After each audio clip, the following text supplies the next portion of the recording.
So today we're talking about Echolalia, which is a delay patch. And what's going on here is you having little snippets of the incoming audio sent to different delays. So it's kind of like a delay send framework, but you have 8 different delays, 4 of which are processing the left channel and 4 of which are processing the right channel.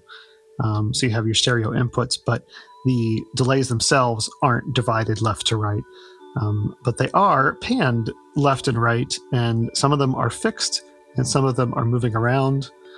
Your controls, as they're set up here, you have wet dry, which is straightforward. Over here, you have a size, time, and feedback number. So the size is adjusting how big of a snippet you're sending. So your time number is adjusting the timing of each of the 8 delays, which are all different from one another, which gives you that kind of random kind of feel to it.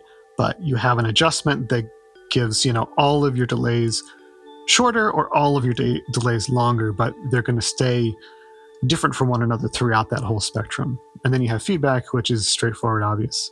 And then we have this smooth parameter, and the smooth parameter essentially is adjusting a slew limiter on this VCA thing. So with 0 smooth, you're just cutting in and cutting out of the sample hard. With smooth added, you're giving it a little bit of a ramp and a little bit of a ramp in, ramp out. So it's just kind of softening the sound a little bit. So you got your smooth bandpass frequency, which again is just affecting the delay signal, just to give you some tonal control. And then probability. So this one is fun, and this is what you end up playing a lot with. Probability is not exactly a percentage. It's not like 10% of the time things are getting sent, or 75% of the time things are getting sent. But at 0 probability, nothing's getting sent. And at 100, it's essentially happening all the time. So let's just give you an example here, like 25%. If we look at our VCAs, you can see that you're getting these little blips here and there. And then if we go to probability and go, let's say 75 or 70, you can see how much more of them are lighting up. But there's a decent amount of play within that, and all of these parameters are kind of, interact with each other in interesting ways. So I just have a little super simple sound here. Let's go dry. This is Microfreak. It's off screen, but we have the Empress ecosystem that is doing 2 things. One, it's taking our mono signal and splitting it to a stereo signal. It's also one of the ways you can use the ecosystem is to essentially not as a delay at all, but you can use the delay algorithm to color the sound. So I have it on one of the tape settings just to give it a little bit of kind of saturation distortion, just to make it a little bit more interesting. So here is this. Super simple.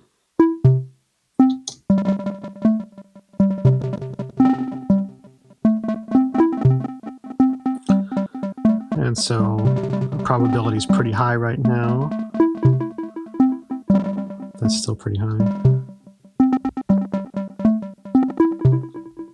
So you can hear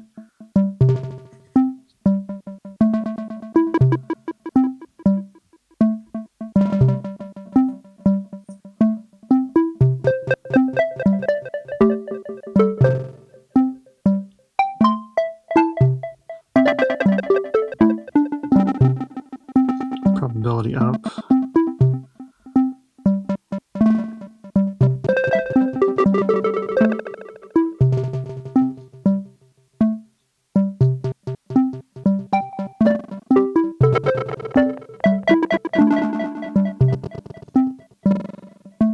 Yeah, so you can hear they're pretty choppy right now, the delays. So let's take that smooth number,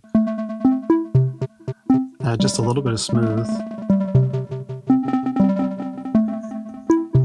And so if the transient of your sound happens to be, within that buffer, the smooth isn't going to smooth that transient, but it is going to smooth the, so smoothing a little bit. Let's give that a little bit more just to hear That's a good example. You can hear how it smooths that out. So the size we can play with. We go all the way down to 0. And actually this works better with less smooth. It's tiny little clips. So these things are lit up for, a fraction of a second here.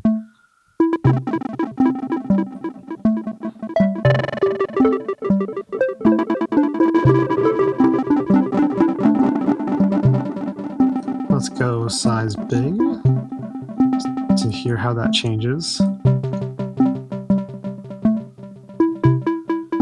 So you're getting a bigger sample set here. So you're hearing like more of the sound as it happens.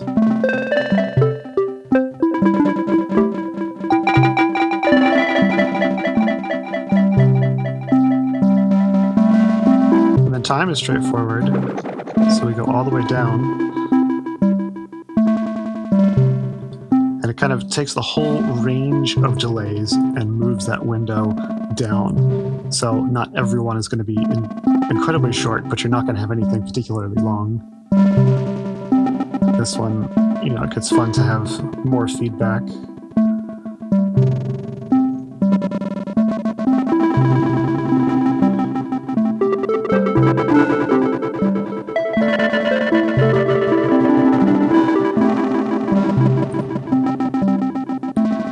So we go up in time.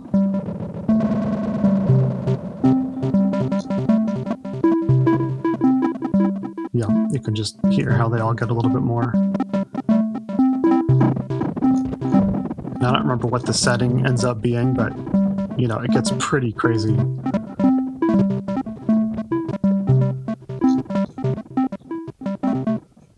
Anyway, I never do that, but it's there if you wanted to get kind of experimental with it. And probability, again, is a wide range.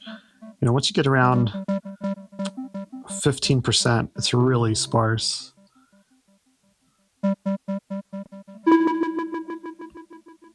Probability up.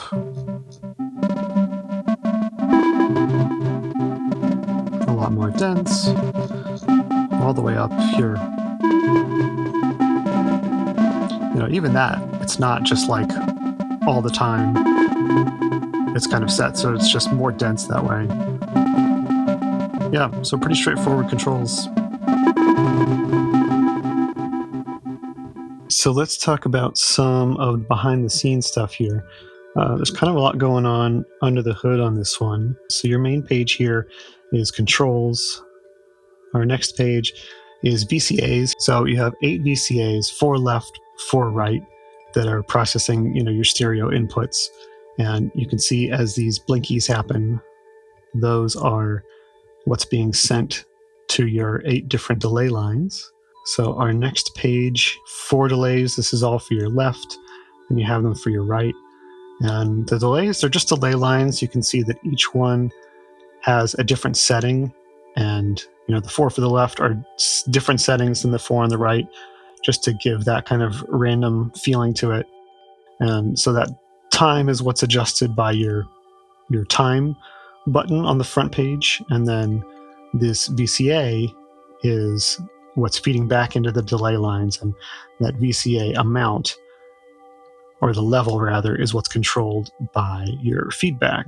So how much of the VCA is being sent back into the delay line is how long it's going to keep delaying for. So then we have our probability pages. We have one page for the left, one page for the right. And this is where it gets kind of complicated but interesting. So we have a random LFO here that's being fed into a comparator. I'm going to say comparator because it's comparing things. So random LFO into the positive input of the comparator, and then you have the negative input, which is your threshold, and then you have your output, which is your trigger. And I'll explain what those mean for people who haven't played with these modules. But your output of the comparator goes into a slew limiter, and the slew limiter output is what gets sent to the VCA. So each one of these is combined with its own VCA, and it's essentially telling it when to turn the VCA on to create a send. A lot of your front page controls are related to all of these things here. So the way this works is the comparator takes an input signal, and what it's telling it, or what we're telling it to do, is every time this input signal crosses above this threshold, we want it to send a trigger. We're setting this threshold, and when we're sending it a random LFO, we're essentially adjusting the probability. So the lower the threshold is, the more likely this LFO is to send an amount that's above the threshold. So we're increasing probability by lowering the threshold.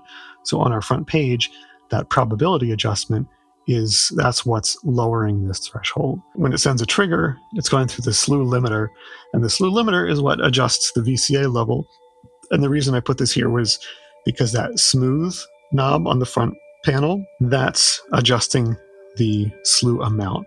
On the front page, the size control is what's adjusting the speed of this LFO. And so the way that affects the size is every time this changes, it's an opportunity for it to get above this threshold or not. If we increase the speed, then the amount of time it stays on one value before it changes is less. And so if you have a quicker change happening here, then it's going to, theoretically, if it does cross this threshold, it's going to spend less time above that threshold.